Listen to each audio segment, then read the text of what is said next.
우리 기독교인들이 많이 쓰는 말 중에 하나는 아마도 간절함이라는 말일 것입니다. 간절에서 간은 정성스럽다라는 뜻이고요. 절은 절실하다라는 뜻입니다. 정성스럽고 절실하게 무언가를 바라거나 또는 그런 태도나 자세를 가질 때에 우리는 간절이라는 말을 씁니다. 그리고 기독교인들은 이 말을 누구보다 잘 쓰는 사람들입니다. 우리들의 간절한 기도가 또한 간절한 외침이 하나님의 응답을 부를 것처럼 믿기 때문입니다. 그러한 마음과 태도 자체가 어떤 문제가 있다라고 보기는 어렵습니다. 누구든지 어떤 상황이 되면 그럴 수 있기 때문입니다. 하지만 중요한 것은 이 간절함이라는 말 자체가 주는 강력한 느낌 때문에 기독교 신앙을 잃어버리거나 또는 기독교 신앙에 대해 혼동해서는 안 된다라는 것입니다. 좀 거칠게 말씀을 드리자면 간절한 것과 기독교 신앙을 갖는 것은 아무런 상관이 없을 수도 있습니다. 간절함의 그 정확한 내용과 방향이 더 중요합니다. 기독교가 말하는 간절함은 나 자신의 소망이나 바람에 대한 것이 아닙니다. 아니, 기독교가 말하는 간절함은 오히려 나 자신에 대한 것이 아니면 아닐수록 그 정확함을 증명한다라고도 할 수 있습니다. 바로 기독교가 말하는 간절함은 생명의 주인이신 하나님 한 분에 대한 것이기 때문입니다. 하나님에게로 빠져드는 것이 간절함이지 나에게로 빠져드는 것은 간절함이 아닙니다. 여러분, 이 두 가지가 잘 구분이 되시나요? 아니, 점점 내가 아닌 하나님께로 빠져드는 그 삶으로 여러분들은 나아가고 계신가요? 간절함에 대한 이야기를 좀 더 하면 제가 이번 휴가 기간에 가족과 함께 경주를 다녀왔었습니다. 날이 얼마나 덥던지 더운데도 아이들과 함께 열심히 돌아다녔습니다. 경주에서 천마총을 비롯한 여러 가지 신라시대의 유적들, 특히 여러 왕릉들을 둘러봤었습니다. 발굴된 왕릉 안에는 신라시대의 삶을 잘 알 수 있게 하는 여러 가지 유적들이 다 전시되어 있었습니다. 아직까지도 반짝반짝 빛나는 화려한 금관, 또 하늘로 금방 올라갈 것 같은 천마도의 말들, 또 수없이 많은 당시의 용품들, 그릇, 거울, 칼이나 창 등등이 많이 있었습니다. 그런데 이렇게 많은 유적들이 무덤 속에 잘 담겨지고 또 남겨진 데에는 특별한 이유가 있었다고 합니다. 그 이유는 한마디로 죽음 앞에 한 인간이 가졌던 자기 자신에 대한 간절함이었습니다. 바로 생전에 누렸던 자신의 지위와 권세가 사후에도 이어지기를 간절히 바랬던 당시 왕들의 믿음과 모습이었습니다. 왕들의 무덤에는 신라시대를 보여주는 참 많은 것들, 거의 모든 것들이 담겨 있었습니다.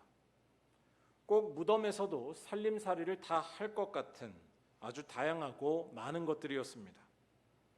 그런데 이건 당시 왕들의 간절한 믿음 때문이었다는 것입니다. 죽은 후에도 자신이 누리고 있던 것들이 이어지기를 간절히 바라서 그렇게 한 것이었습니다. 바꿔 말하면 죽을 때까지 나 자신의 모습에 빠져 있었던 것이라고 볼 수 있습니다. 우리 기독교는 이러한 사고방식과 정반대라고 할 수 있습니다. 기독교는 자기에게로 빠져드는 종교가 아닙니다. 기독교는 영원한 빛이 되시는 삼위일체 하나님께로 점점 빠져드는 종교입니다. 구원은 밖에서부터 오기 때문입니다. 그래서 우리들은 죽음 뒤에 화려하게 무덤을 장식하거나 또는 자기를 드러내는 것에 대해 특별하게 관심 갖지도 않고 또 불안해하거나 아쉬워하지도 않습니다. 우리들의 간절함은 나에 대한 것이 아니라 영원한 생명이신 하나님에 대한 것이기 때문입니다. 우리들의 간절함은 절대로 불안함이나 헛된 욕망으로 끝나버리지 않습니다. 우리들의 간절함은 반드시 용기와 확신으로, 자유와 평화로, 생명으로 이어진다는 것이 우리들의 믿음입니다. 그래서 제가 읽은 어떤 사순절 묵상집에서는 기독교인의 이러한 삶을 두고서 이런 표현을 한 것을 볼 수 있었습니다. 정확히 말하자면 기독교 신비가들이 쓴 표현을 두고 풀이한 것이었는데, 바로 참된 신앙인이란 바닷속 물고기와 같다라는 것이었습니다. 참된 신앙인이란 바닷속 물고기와 같다. 바닷속 물고기가 무슨 말인가 하실 텐데요. 물고기는 바닷속에 있을 때에 가장 멋있습니다. 물고기는 바닷속에 있을 때에 가장 힘이 있으며 완전한 자기의 모습으로 살아갈 수 있습니다.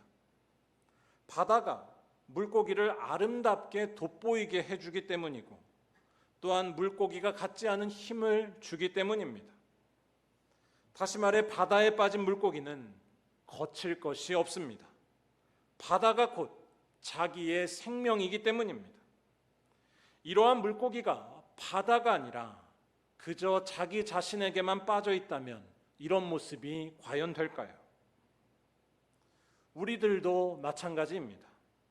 하나님께 간절한 자, 하나님께로 빠진 자는 가난도 없으며 불안도 없으며 부족함도 없는 줄로 믿습니다. 하나님이 우리의 생명이기 때문입니다. 오늘 말씀은 성경에서 읽기 까다로운 본문 중에 하나라고 할 수 있습니다. 그 이유는 예수님의 전혀 예상치 못한 말씀과 행동 때문입니다. 오늘 말씀에서 예수께서는 조금의 자비도 없어 보이는 차가운 모습을 보이십니다. 더 나아가 깊은 상처를 주는 발언까지 하십니다.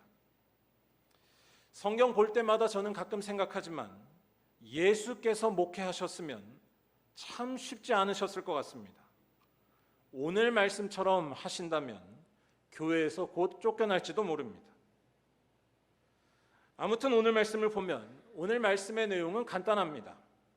21절에서 예수께서는 두로와 시돈 지방, 즉 이방인들의 동네 중에서 대표적인 곳에 가십니다. 또 거기에서 이방인을 대표하는 사람이라 할 수 있는 한 가나안 여인을 만나십니다. 마태복음이 전하고 있는 이러한 표현들, 두로와 시돈, 또 가나안 여인 등등의 말들은 예수께서 지금 부정한 이방인과 접촉하셨다는 것을 강조하는 말씀이라 할 수 있습니다. 오늘 말씀과 동일한 이야기를 전하는 마가복음의 본문을 보면 두로라고만 하지 시돈이라는 말은 같이 쓰지 않습니다. 하지만 오늘 말씀을 기록한 마태는 두로와 시돈이라고 표현하고 있습니다. 이 두로와 시돈이라는 표현은 이방 지역을 부를 때 쓰던 대표적인 말이었습니다. 구약 성경에서 두로와 시돈은 항상 쌍둥이처럼 같이 나오고 있고, 또한 이방 지역을 지칭할 때, 특히 멸시할 때에 많이 쓰던 표현이었습니다. 이것은 예수님 때에도 마찬가지였습니다. 마태복음 11장 22절에서 예수께서는 회개하지 않고 있는 사람들에게 마지막 날의 심판을 말씀하시면서 두로와 시돈을 언급하십니다. 두로와 시돈이 너희보다 견디기 쉬우리라. 이 말씀은 너희는 두로와 시돈보다 못하다라는 뜻입니다. 우리는 누군가를 무시하거나 놀릴 때에 비교법을, 비교하기를 잘 씁니다. 평소 사람들이 무시하는 것보다 못하다라고 말하는 것은 아주 모욕적인 표현이기 때문입니다. 지금 읽어드린 말씀도 이와 비슷합니다. 즉 두로와 시돈보다 너희는 못하다라고 하신 것은 두로와 시돈이라는 지역이 대단히 멸시받는 곳이고 악하고 부정한 곳임을 전제하는 말입니다. 아무튼 예수께서는 그렇게 모욕적이고 또한 멸시받는 지역으로 들어가셨고, 거기에서도 다른 사람이 아닌 한 가나안 여인을 만나십니다. 22절에 가나안 여인이라는 이 표현도 마태복음에만 나오는 표현인데요, 이건 역시 방금 말씀드린 이방인을 멸시하는 표현 중에 하나였습니다. 유대인들에게 가나안이라는 단어는 구약에서 하나님께서 금지하고 만나지 말라고 말씀하신 부정한 이방인, 가나안 족속이 떠오르게 하는 단어였습니다. 그런데 이러한 가나안 여인은 예수를 만나자마자 크게 소리칩니다. 22절에서 자신의 딸이 귀신 들렸다고 말하면서 자기를 불쌍히 여겨달라는 것이었습니다. 딸을 고쳐달라는 요청이었습니다. 여러분, 이때 예수께서 어떻게 반응하셔야 이 그림이 자연스러울까요? 부정하고 멸시받는 동네에 들어가셔서 이방인 중에서도 이방인을 만나셨을 때, 더욱이 아픈 딸이 있는 한 여인을 만나셨다면 그 요청을 들어주시면서 따뜻하게 품어주시는 것이 보기에 좋지 않을까요? 그럴 것이 아니라면 이렇게 이방인스러운 분위기가 가득한 곳에 굳이 계실 필요가 있었을까요? 이런 질문을 하면서 오늘 말씀을 보시면 좋겠는데요. 일단 성경은 이 여인의 딸이 현재 어떤 상태에 있었는지를 자세히 전하지는 않습니다. 다만 성경이 쓰여지던 시대에는 정신병이건 육체의 질병이건 귀신의 작용이라고 생각하는 경우가 많았다는 것을 염두할 필요가 있습니다. 무슨 질병이었는지는 잘 모르지만 아파하고 있었고, 그런 딸 때문에 예수께 찾아와 고쳐달라고 외친 것이 바로 이 가나안 여인이었습니다. 그런데 이때 예수께서는 이 여인에게 대단히 뜻밖의 모습을 보이십니다. 23절에 예수께서는 한 말씀도 그녀에게 대답하지 않으십니다. 아파하는 딸을 고쳐달라는 한 어머니의 간절한 요구에 대꾸조차 하지 않으신 것입니다. 23절을 자세히 보면 도리어 제자들이 따뜻한 모습을 보이기까지 합니다. 제자들은 이 여인이 소리를 지르니까 그를 보내달라라고 예수께 요청합니다. 제자들이 한 이 말에는 이 여인의 부탁에 응해줍시다라는 뜻이 담겨 있기도 합니다. 즉 여인의 요청대로 그 딸을 고쳐주고 돌려보내기를 예수께 청하고 있던 것입니다. 그런데 예수의 모습은 이런 이야기를 들었는데도 1도 바뀌지를 않습니다. 놀랍게도 예수의 무뚝뚝하고 냉정한 모습은 더 반복 심화됩니다. 24절에 예수께서는 나는 이스라엘 집에 잃어버린 양 외에는 다른 데로 보내심을 받지 아니하였노라 라고 하시면서 여인이 했던 그 요구에 정확히 거절 의사를 밝히십니다. 여기서 이스라엘 집에 잃어버린 양은 유대인들을 의미합니다. 즉 예수께는 유대인들의 구원이 먼저라는 것입니다. 이방인이 아닌 유대인들이 자신이 먼저 만날 사람들이고 도와야 할 사람들이라는 것입니다. 간절히 도와달라는 이방인 가나안 여인에게 냉정히 거절 의사를 밝히신 것입니다. 그러자 25절에서 이 여인은 이러한 거절을 듣고도 다시 한번 예수께 요청합니다. 주여, 저를 도우소서. 그런데 여기에 대한 예수의 대답이 다시 한번 부탁하고 있는 이 여인의 간절한 요청에 대한 예수의 대답이 너무나 충격적입니다. 26절에서 이렇게 말씀하십니다. 대답하여 이르시되 자녀의 떡을 취하여 개들에게 던짐이 마땅하지 아니하니라. 예수께서는 지금 무려 3번에 걸쳐서 거절과 무시를 하십니다. 우리로 치면 3-4번을 하고 계십니다. 완벽한 거절과 무시를 의미합니다. 여러분, 예수님의 이러한 모습이 이해가 되시나요? 굳이 거절을 하실 거라면 이렇게까지 하지 않으시고 부드럽게 말하는 정도로 끝내셔도 충분히 되지 않았을까요? 또 예수께서는 이런 말을 들을 가나안 여인이 어떤 기분을 느낄지를 모르셨을까요?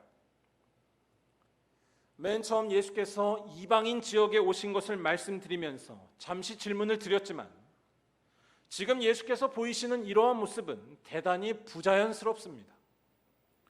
두로와 시돈이라는 대표적인 이방인 지역에 오셔서 또한 대표적인 이방인인 가나안 여인을 만났다면 이때 예수께서는 오히려 자신의 풍성한 자비로움을 보이시는 것이 자연스러운 일이었습니다. 아니면 마태복음에서 여러 차례 강조하고 있는 것처럼 예수의 1차적인 선교 대상이 유대인들이라면 차라리 오늘 말씀의 이야기는 마태복음에서 생략이 됐어도 문제가 안 됐을지 모릅니다. 왜 예수께서는 이런 말씀을 하시는 것이고 또한 마태복음은 예수의 이러한 모습을 있는 그대로 기록해 두고 있는 것일까요? 일단 예수께서 하신 이 말씀을 잘 묵상해 보면 좋을 것 같습니다. 예수께서 하신 이 모든 말씀들은 한마디로 모욕적인 말들이었습니다. 자녀의 떡을 취하여 개들에게 던짐이 마땅하지 아니하니라. 제 말은 이 말씀을 일부러 예수님에 대해 방어해 드리려고 오해하거나 왜곡할 필요가 없다는 것입니다. 우리는 있는 그대로의 말씀에 부딪혀야 합니다. 이 말씀에서 자녀란 유대인들을 가리키고 개들은 유대인들이 이방인들을 빗대어서 부르던 별명이었습니다.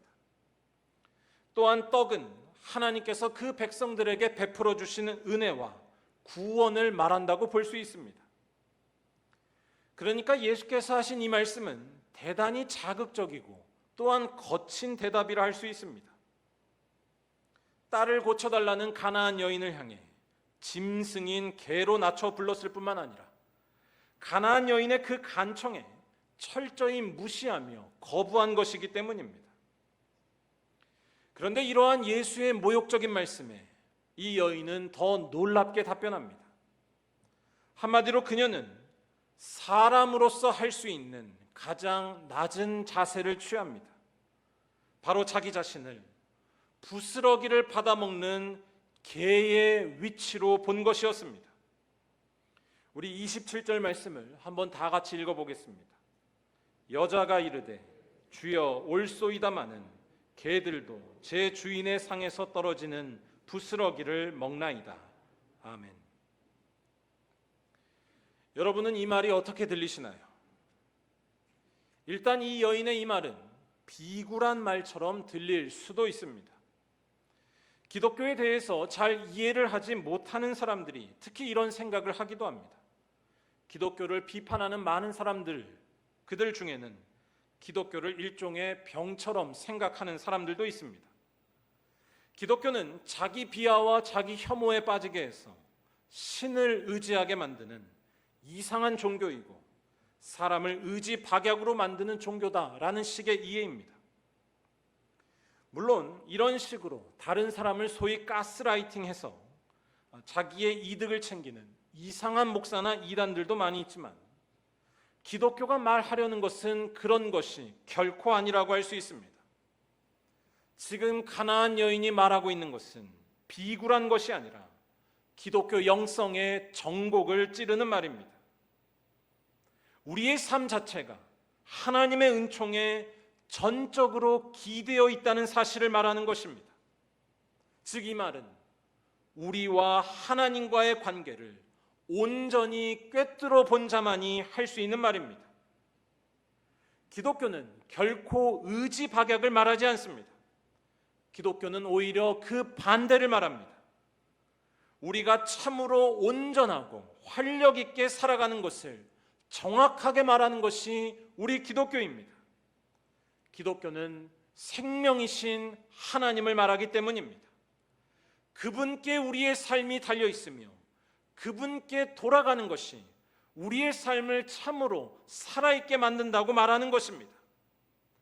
진짜로 살아있는 것은 하나님 안에서만 가능하다는 것입니다. 여러분들은 이러한 사실에 눈을 점점 뜨고 계신가요? 내가 하나님께 의존해 있는 자라는 사실이 잘 보이시나요?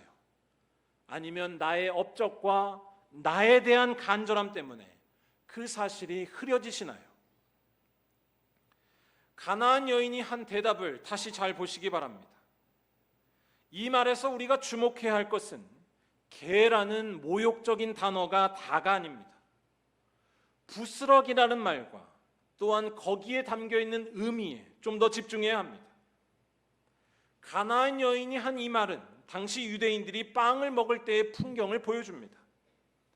유대인들은 빵을 먹을 때 빵 부스러기로 손을 닦고서 그 부스러기를 마당에 털거나 던졌는데 그때 그 부스러기를 개들이 먹곤 했다고 합니다. 이때의 모습을 한번 머릿속으로 그려보시면 좋겠습니다. 이때 개들에게 이 부스러기는 과연 어떤 것이었을까요? 개들에게 이 부스러기는 모욕적이거나 하찮은 것이었을까요? 개들에게 이 부스러기는 초라한 것이 아니라 그들을 굶지 않게 하는 양식이며 그들이 주인 곁에 있는 한 부족함이 없게 될 것을 알려주는 증거가 아니었을까요? 중요한 것은 개들이 주인에게 전적으로 의존하고 있었다는 것입니다. 주인의 보호를 받으며 지내고 있었다는 것입니다. 부스러기라는 그 자체가 중요한 것이 아니라 부스러기를 통해 양식을 공급받으며 주인의 안전한 보호와 돌봄 속에 있었다는 것입니다.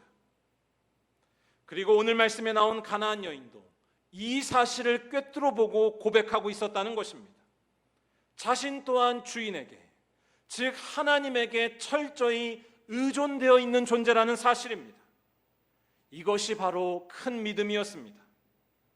이런 사실 앞에 그녀는 개라고 하는 이 표현이 모욕적이거나 비굴하다고 느껴지지 않았습니다. 듣기에는 거북할지 몰라도 자신이 하나님께 철저히 의존되어 있는 존재라는 것을 고백하게 해주는 정확한 표현이었기 때문입니다. 좀 더 설명하자면 이러한 참된 믿음과 자기 고백이 예수님의 동포이자 하나님의 선택된 백성이라는 유대인들에게는 없었다는 것이 마태복음이 오늘 말씀에 이르기까지 말하고 있는 중요한 맥락이기도 했습니다. 오늘 말씀 바로 앞에는 바리새인들과 서기관들이 예수님과 논쟁을 벌인 장면이 나옵니다. 여기서 논쟁의 주제는 음식을 먹는 것에 대한 문제였습니다. 바리새인들은 율법과 또 율법의 세부 지침에 따라서 반드시 손을 씻고 음식을 먹어야지만 그 사람이 깨끗하다고, 거룩하고 정결하다고 믿었습니다. 그런데 예수의 제자들은 그렇게 하지 않았고 그래서 시비를 건 것이었는데 여기에 대해 예수께서는 오히려 바리새인과 서기관들을 거꾸로 비판하고 계셨습니다. 한마디로 아무리 율법과 그 세부 지침을 다 철저히 지키고 있다 할지라도 그 내면에서 하나님을 떠나 있는 사람은 부정하고 더럽다는 것입니다. 마태복음 15장 18절과 20절에서 예수께서는 이렇게 말씀하십니다. 입에서 나오는 것들은 마음에서 나오나니 이것이야말로 사람을 더럽게 하느니라. 이런 것들이 사람을 더럽게 하는 것이요 씻지 않는 손으로 먹는 것은 사람을 더럽게 하지 못하느니라. 아멘. 다시 말해 예수의 이 말씀은 우리들의 존재 자체를, 아니 인생 자체를 하나님과의 관계에서 인식하며 살아가는 자가 진정으로 깨끗한 자요, 진정으로 정결하고 거룩한 자라고 말씀하시는 것입니다. 자기의 삶을 하나님의 은총이라고 여기는 것입니다. 자기의 삶을 하나님의 은총이라고 여기는 자는 겉으로만 깨끗해지는 것을 바라지 않습니다. 마음에서부터 하나님을 찾고 삶 속에서 하나님의 뜻을 구하는데 그런 자에게는 손을 씻고 말고가 결정적으로 중요한 문제가 되지 않는다는 것입니다. 그는 이미 깨끗하기 때문입니다. 그런데 이와 같은 참된 깨끗함, 참된 정결과 거룩, 오늘 말씀의 주제로 하자면 참된 믿음이 하나님의 선택된 백성이라는 유대인들에게서는 오히려 찾아볼 수가 없었다는 것입니다. 그러한 믿음은 놀랍게도 유대인들이 경멸하고 있었던 저 이방인 여인, 한 가나안 여인에게서 볼 수 있었다는 것입니다. 바로 그녀는 부스러기의 영성을 가지고 있었던 것입니다. 가나안 여인은 자기 자신의 삶이 주님의 은총에 전적으로 기대어 있다는 것을 꿰뚫어 봤습니다. 그 믿음으로 평생을 살았습니다. 그래서 예수께서 개들이라는 말을 써도 모욕으로 받아들이지 않았습니다. 오히려 예수의 그 말 속에서 그녀는 진리를 볼 수 있었습니다. 자기가 누구인지를 더 정확히 고백하면서 주님께서 내려주시는 부스러기면, 주님의 은총이면 자신은 충분하다는 사실을 고백하고 있었던 큰 믿음의 사람이 바로 이 여인이었습니다. 다시 말해 이 여인이 가졌던 간절함은 절대로 부모로서의 간절함, 그것이 전부가 아닙니다. 이 여인은 딸을 살려보겠다는 부모로서의 일념만을 갖고 있지 않았습니다. 여러분, 오늘 말씀을 오해하시면 안 됩니다. 자식을 위하여 모든 것을 다 할 수 있다는 부모의 모습만을 보시면 안 됩니다. 거기에 매인다면 성경의 이야기는 내 욕망의 도구로 변질될 수 있습니다. 잘못된 간절함에 빠지는 것입니다. 오늘 말씀에 나오는 여인의 간절함은 그런 간절함을 넘어서 있었습니다. 이 여인은 예수를 만나 정확한 자기 현실을 본 여인이었습니다. 바로 주님만이 나의 생명이라는 것입니다. 예수만이 나의 빛이라는 사실에 빠져든 것이었습니다. 그리고 그러한 간절함에 대해서 예수께서는 이와 같이 대답해 주셨습니다. 우리 다 함께 마지막 말씀 28절을 읽어보겠습니다. 이에 예수께서 대답하여 이르시되 여자여 내 믿음이 크도다. 내 소원대로 되리라 하시니 그때로부터 그의 딸이 나으니라. 아멘. 사랑하는 우리 말리언교회 모든 성도 여러분, 여러분은 오늘 말씀에 나온 가나안 여인이 가졌던 그 믿음에 점점 가깝게 다가가고 계시나요? 예수가 우리의 생명이고 그분께 우리의 존재 자체가 달려있다는 것이 눈에 보이시나요? 이 사실을 알아보기 위하여 날마다 기도하며 말씀을 가까이 하는 것이 우리 그리스도인들의 숙명이고 평생에 해야 할 일임을 기억하시기 바랍니다. 무엇보다 이 사실을 알아보기 위하여 예수의 십자가와 부활에 늘 집중해야 한다는 것도 잊지 마시기 바랍니다. 예수의 십자가와 부활은 아주 작은 것으로도 우리의 모든 것을 만족시키시는 부족함이 없으신 하나님이 나타나신 사건이기 때문입니다. 예수의 십자가와 부활은 참된 생명이 되시는 하나님의 사건이라는 말씀입니다. 십자가에서 죽으셨지만 3일 만에 부활하신 예수가 우리의 하나님이십니다. 부스러기처럼 초라했던 예수의 죽음이 우리를 아무런 부족함이 없게 하는 하나님의 은혜요 생명이라는 이 사실이 두 눈 똑똑히 보일 때에 우리들은 참된 그리스도인이 되는 줄로 믿습니다. 이러한 사실이 점점 더 손에 잡히고 보다 선명해지시기를 간절히 축원합니다. 이러한 사실이 보다 더 선명해지실 때 우리들의 귓가에도 예수께서 하신 말씀이 분명히 들려올 줄로 믿습니다. 내 믿음이 크도다. 내 소원대로 되리라. 아픔과 절망에서 벗어나 하나님의 놀라운 역사가 우리 삶에 가득히 임하게 될 줄로 믿습니다. 마지막으로 우리의 삶이 하나님의 은총이라는 이 사실을 다시 한번 깨닫게 해주는